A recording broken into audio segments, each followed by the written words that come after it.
Next, we're going now to solve homogeneous differential equations. Pero dapat mo nating malaman ano nga ba yung homogeneous equation. Okay? So homogeneous equation, so your function f of x and y is said to be homogeneous of degree k in x and y.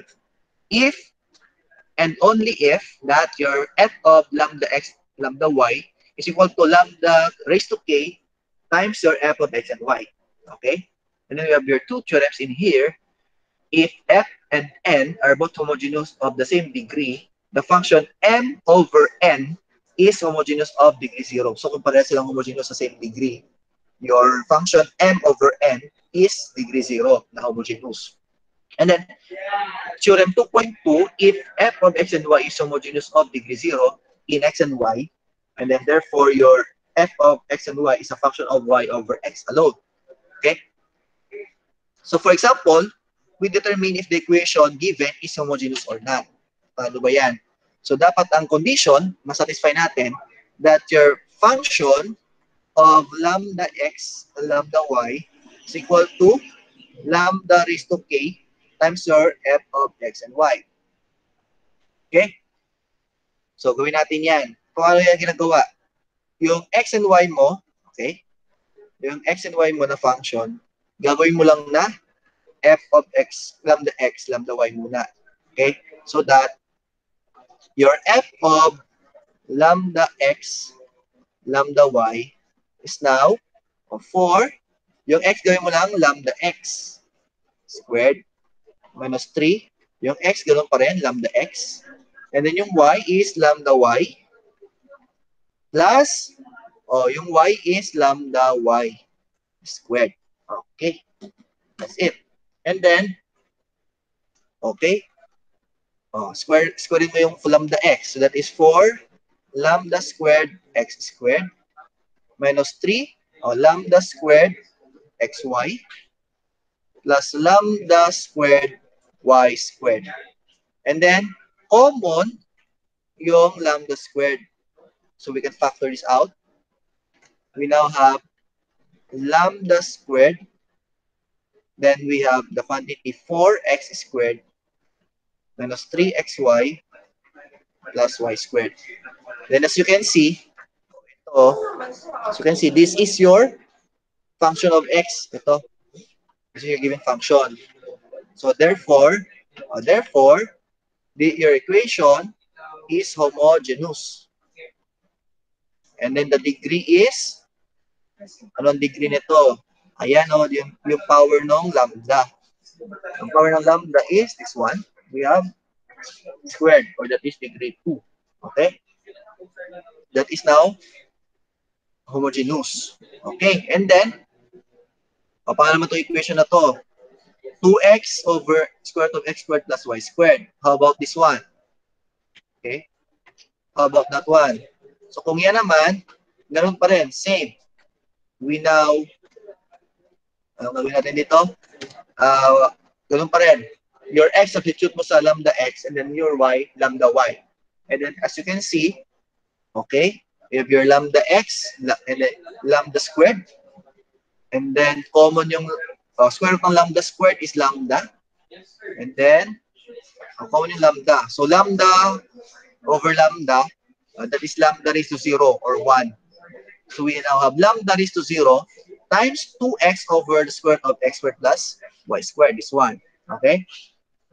Therefore, this is homogeneous of degree 0. And kung mapansin ninyo, yung sa numerator alone, yung numerator alone is degree 1. And then the denominator is also degree 1. And then kung mapansin ninyo, by theorem 2.1, pag same yung degree ng iyong m tsaka ng n, yung degree ng iyong m over n is 0. So, we have degree 0 in here. And then, paano naman itong equation na to? X cubed minus xy plus y cubed. Kung homogeneous. And then, ganun, same steps pa rin. Pero you can see that, lambda squared siya. But sa loob, you have still lambda in here. So therefore, your equation is not homogeneous na. Okay. So, ganyan ang ating pag-determine kung homogeneous or not yung isang equation. Ano ang pinakasimpleng pag-determine ng degree? O, paano? O, ito. Ang given natin dito, number 1, 4x squared minus 3xy plus y squared ang given natin. Ito ang given natin. Okay? So, kung mapansin nyo sa first term, first term tayo. First term tayo. Oh. So, we have squared. So, this is, yan ang degree mo, second. Then, dito, xy. So, we have 1. So, x raised to 1, tsaka y raised to 1. Pag inat mo yan, that is still 2. 1 plus 1 is 2. And then, you have your y squared. That is degree 2. So, homogeneous, dapat pare-parehas yung degree ng terms. Lahat yan, dapat pare-pareho. So, therefore, this is homogeneous. Okay? Homogeneous of degree 2 tayo dito. Okay?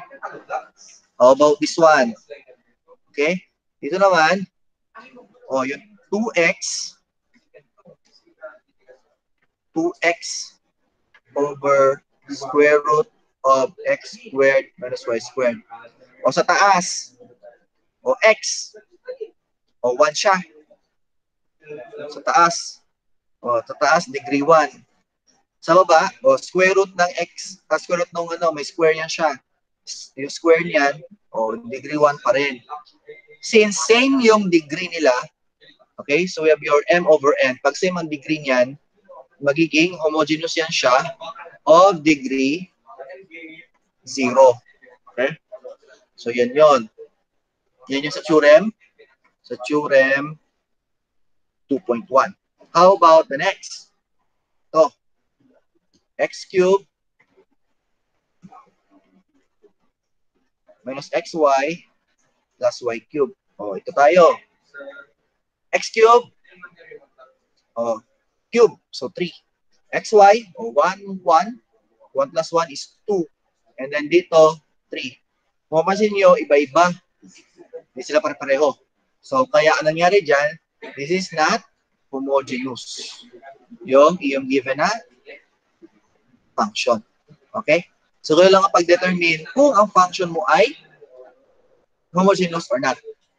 Kaya lang siya kasimple. And then, we'll proceed to the solving your differential equations na homogeneous. Okay. So, kung yung equation na given, m of x and y dx plus n of x and y dy is not a separable equation. Kung hindi siya separable, pwede pa rin ma-solve yun by transforming it, transform natin yon into the one which we know how to solve. So, ang alam natin i-solve ngayon sa puntong ito, separable. So, we can use, pag na-transform mo na yung equation mo,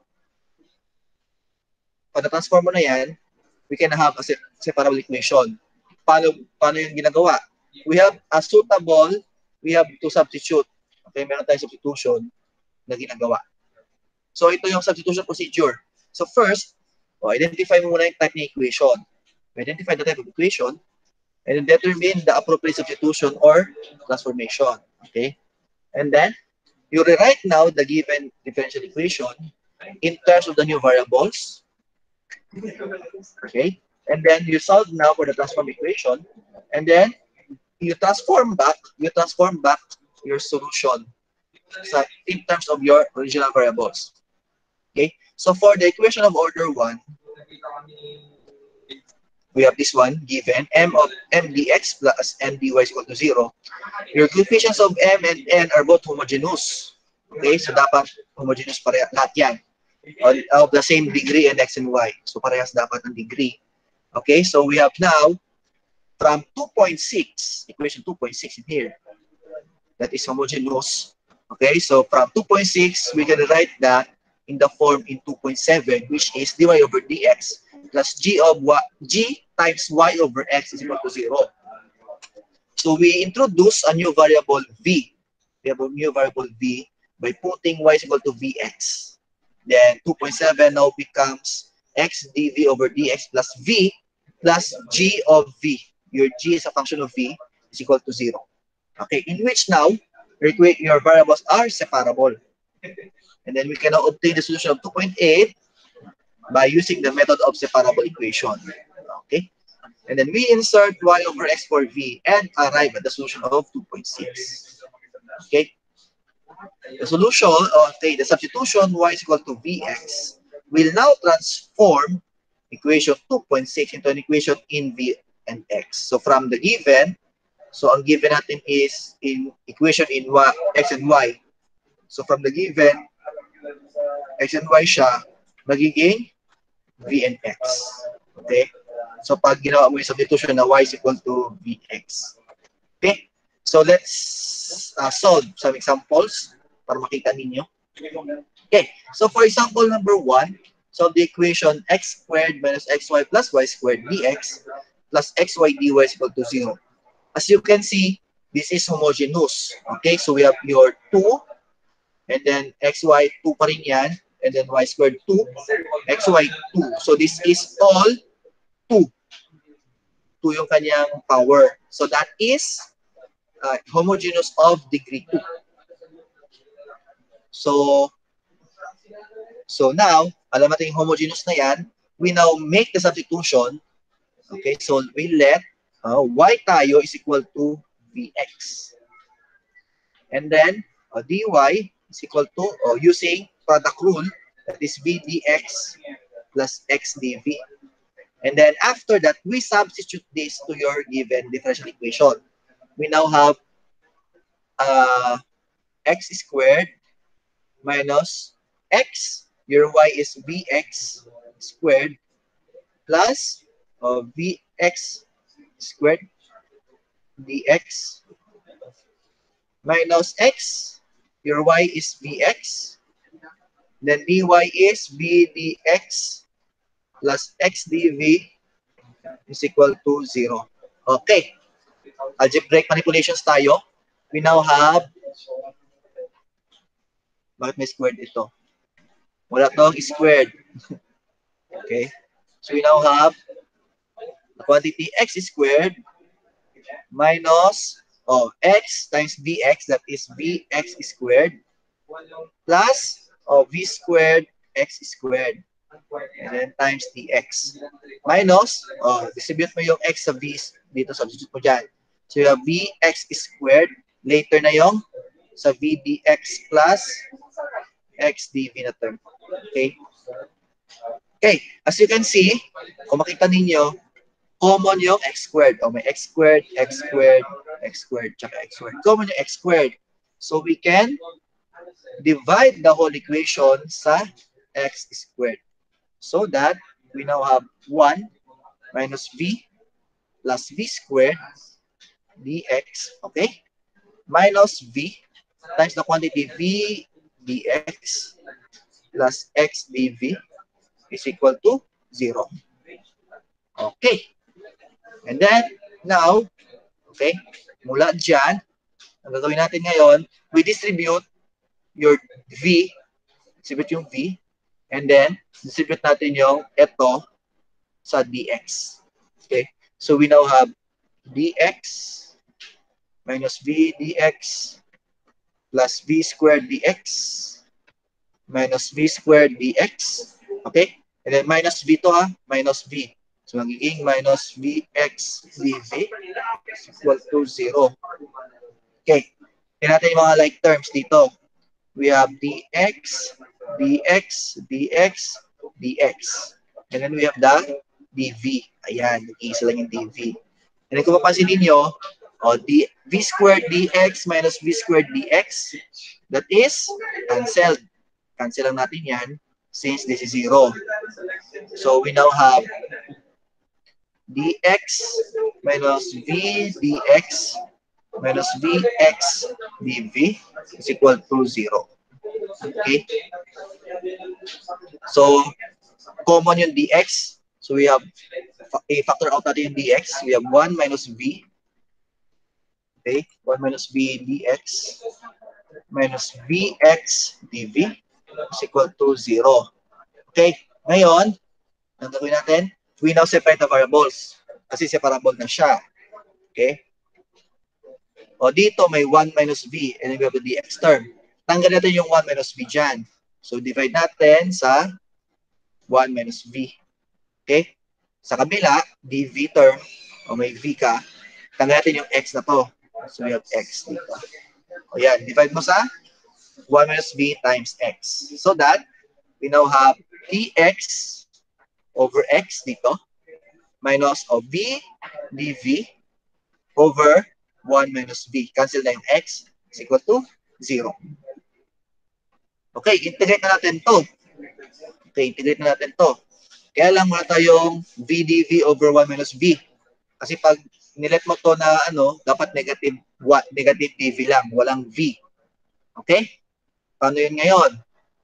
Okay, modify natin yung nasa denominator dito. Modify natin to.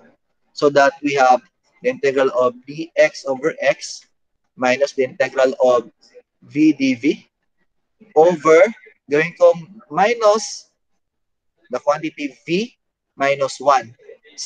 Same pa rin yan. O negative v plus 1. Same pa rin sa taas. Is equal to 0. And then, okay, o negative times negative, we now have positive. So, negative, o negative to, tsaka to negative. So, we now have positive. We now have v over v minus 1 dv is equal to 0. Okay, gagawin natin dito, iparehas natin yung denominator sa numerator. So, ano gagawin yon? So, v minus 1 sa baba, sa taas, dapat may v minus 1 din tayo. Okay? And para mag-cancel lang yan, yung minus 1 na dinagdag mo, mag-add ka rin ng plus 1. Para same lang din doon sa taas. Kasi v minus 1 plus 1 is also v. Ang gawin natin dito, we group your v minus 1. Okay? So, meron ka dalawang hiwalay na integrals ngayon. We now have the integral of dx over x plus of v minus 1 over v minus 1, that is 1, times your dv, integral of dv, plus integral of 1 dv, or that is simply dv, over v minus 1 is equal to 0. Okay. Pwede na siyang i-integrate ngayon. We can now integrate this. So we have ln of x plus v plus, ito, ln pa rin, ln of v minus 1 is equal to, gawin natin, may logarithms pa rin, gawin ko na lang ln of c. Okay. And then, para matanggal yung ln, e raised to ln x plus yung ayan, sa left side, sa right side, e raised to ln c pa rin. Okay. By using now laws on exponents, we have e raised to ln x times e raised to v times e raised to ln v minus 1 is equal to e raised to c. Okay. Mali. ln of c. Okay. And then, after that, we can now have, yan. Okay, e raised to ln x, that is x, times e raised to v, and then e raised to, that is now v minus 1. That is equal to c. Okay. Kanina, ang substitution natin is y is equal to vx. So, ngayon, getting the yung v, so we have y over x. Substitute natin to. So, we have x e raised to yung v, that is y over x. And then yung v natin is y over x. Y over x minus 1 is equal to c. Okay? Pwede na yan. Kaya lang we simplify this muna. Simplify pa natin itong given na dito, yung equation. Yung solution natin. Simplify pa natin. We now have x e raised to y over x. Okay? Gawin natin dito sa loob, i-divide natin by x. Okay? So, sa taas, you have your y. Okay? Your y. And then, yung minus 1, magiging, so, x. So, divide mo ng x lahat ito. So, x. Okay? So, that is now x minus x. So, x minus x divide x, simply 1 pa rin yun. Is equal to c. Okay? Maka-cancel natin ngayon yung x. Okay? So we now have, gawin natin na exp. Okay? That is also e raised to y over x. Pares lang yan. Pares lang yan ha. Yung e raised to y over x. Equal lang yan sa exp y over x. Equal lang yan ha. Times. Kaya nakakalito siya. Gawin natin na nasa unahan yung y minus x. Baka pagkamala sa loob ng ano yun eh. Sa loob ng e. So we now have y minus x times e raised to y over x is equal now to c.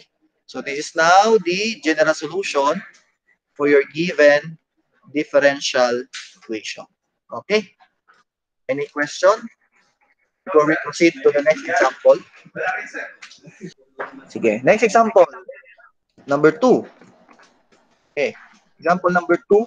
Solve the equation xy dx plus x squared plus y squared dy is equal to 0. Okay, solve natin to. So kung mapansin nyo, homogeneous pa rin siya. O xy, 1 plus 1, 2. And then squared, 2 pa rin. So lahat ng iyong terms ay 2 yung kanyang degree. So therefore, homogeneous siya of degree 2. And then, okay. So kung mapansin niyo, okay, yung given natin is m of x and y dx plus n of x and y dy is equal to 0. Okay? So yung m mo, ito. And then yung n mo, yan. So mag-let na tayo ngayon. Okay? Mag-let tayo ngayon. Kaya lang, kung mapansin niyo, mas simple yung m. Mas simple siya, which is xy. Kumpara sa n, which is x squared plus y squared. Mas simple ito, yung xy. Simpler to. Okay? Simpler yon. Simpler to. So, imbes na y is equal to vx, okay? Imbes na y is equal to vx, ang gagawin natin dyan is x is equal to, x na tayo, x is equal to vy. X is equal to vy, instead na y is equal to vx. Kasi mas madali yung nasa m, which is xy.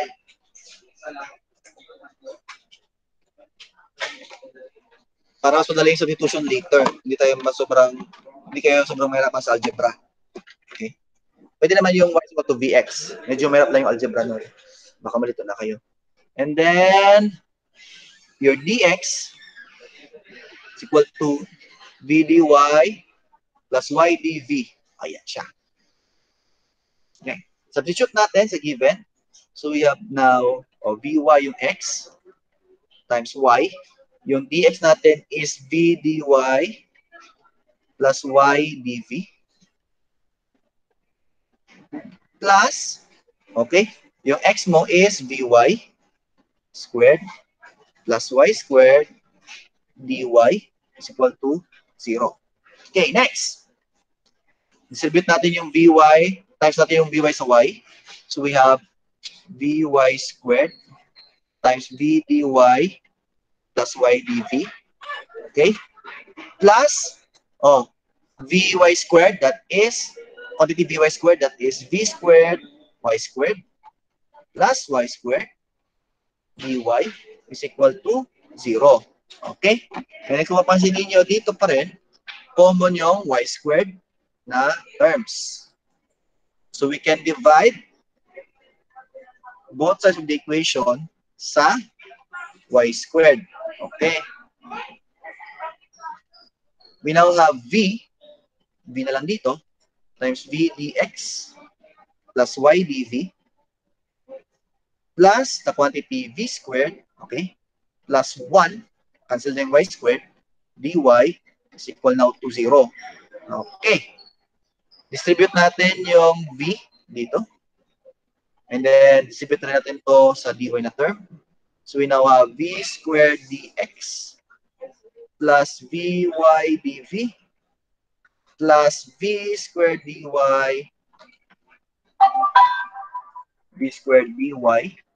plus dy is equal to 0. Tingnan natin yung mga parehas na terms. We have dx, isa lang siya. And then we have the dv. Teka. Nangyari sa dy dito.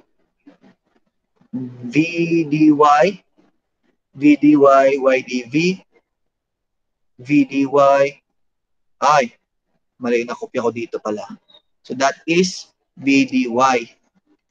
This is v dy. Okay. This is v dy. This is v dy dapat. Okay. Muli tayo ng kopya. Yan, v dy. dy, v dy, v dy, v squared dy. Okay, yun. So na tayo doon na. So we have the dy term, dy, dy. And then, meron kang dv. Okay. Kung mapansin niyo, we have v squared dy, tsaka v squared dy. I-add mo yan so that we have, suot mo na yung vy dv. Okay. Suot mo na yung vy dv na to, yung napulahan.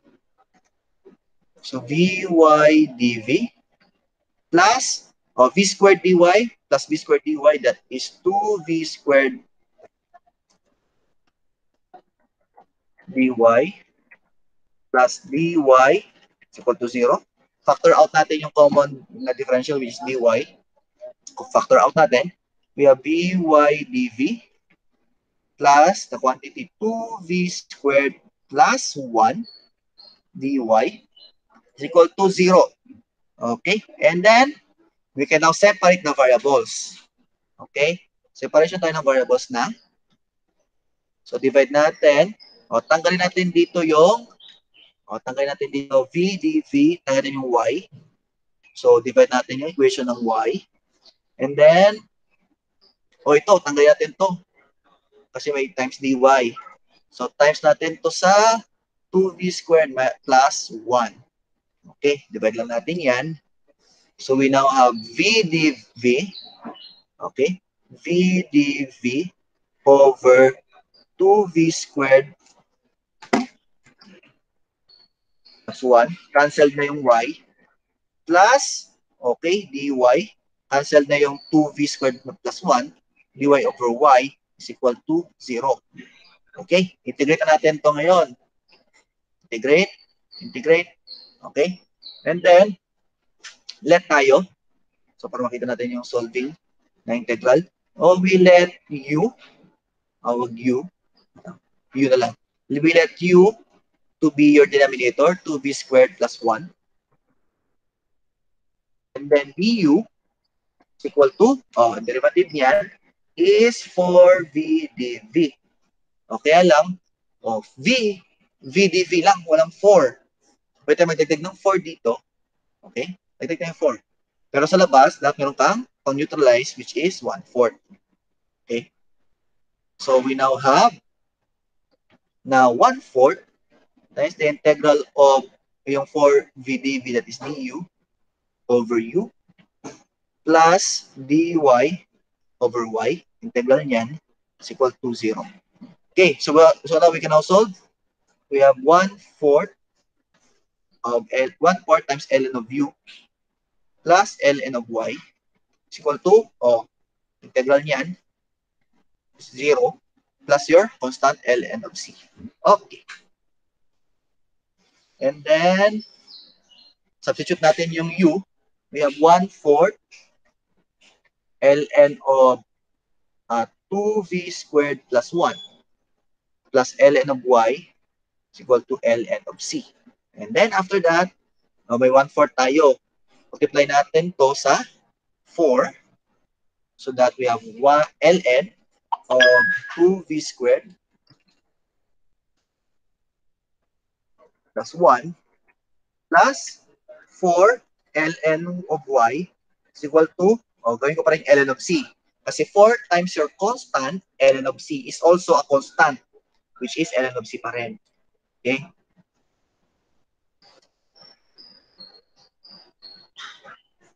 Okay. And then after this one, okay, by using your laws on logarithms, okay, so we have ln of 2v squared, okay, plus 1 Okay? Yung 4 mo, pwedeng iangat dito. Ayan siya. We have ln y raised to the 4th power is equal to ln of c. And then, from that, okay, same process pa rin, e raised to ln, and then e raised to ln. So we now have, okay, may plus pa dito. We can multiply, we can use laws on exponents. So we have e raised to ln of 2v squared plus 1 times e raised to ln y of y to the 4th equal to e raised to ln of c. Okay, so we now have 2v squared plus 1 times y to the 4th is equal to c. Okay, and then, ano pa ba to? May v pa tayo. So from your substitution, which is x is equal to vy, okay, gagawin natin, yung v ngayon is x over y. Substitute natin yan. So we now have the quantity 2 times x over y squared plus 1, okay, times y to the 4th is equal to c. And then, square din natin yan. So we now have 2x squared over y squared plus 1 times y raised to 4 is equal to c. Okay? And then, gawin natin na parehas ang numerator, ang denominator, which is y squared. Okay, para sa denominator, ha? Which is y squared. Ano mangyari? So we have the same 2x squared, kaya plus 1, so that will become plus y squared. Okay. Times y to the 4th is equal to c. Okay. Ano mangyari ngayon? Y to the 4th over y squared, that is, okay, we now have the quantity 2x squared plus y squared. Y to the 4th over y squared, that is simply y squared is equal to c. Hence, this is now our general solution for example number 2.